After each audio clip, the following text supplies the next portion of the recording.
Friends, இப்போ பார்த்தீங்கன்னா மதியானம் லஞ்ச் கொடுத்துருக்காங்க. எங்கள் வீட்டில் என்ன லஞ்ச் கொடுத்துருக்காங்கன்னு பார்க்கலாமா? எங்கள் வீட்டில் எப்பவும் போல தான் கொடுத்துருப்பாங்க.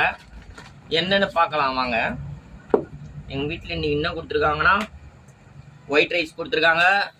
அப்புறமா அப்பளம் கொடுத்துருக்காங்க. அப்பளம் நல்லா இருக்கும். அப்புறமா பார்த்தீங்கன்னா, என்னடா இது வலிக்கிட்டே போகுது, திறக்க முடியவில்லையே. திறந்தாச்சு. எங்கள் வீட்டில் இன்னைக்கு பார்த்தீங்கன்னா கார குழம்பு கொடுத்துருக்காங்க. கார குழம்பு கொஞ்சம் மலைச்சாரல் மாதிரி ஊற்றிக்கலாம். ஊற்றிட்டு இது கொஞ்சம் இப்படி வச்சுக்கலாம். அப்புறமா பார்த்தீங்கன்னா கருவாடு கொடுத்துருக்காங்க. எங்கள் வீட்டில் கருவாடு நல்லா இருக்குங்க. கருவாடு நீங்கள் பார்த்தீங்கன்னா எங்கள் வீட்டில் ஏதாவது ஸ்பெஷல் கார குழம்பு, அப்பளம், கருவாடு.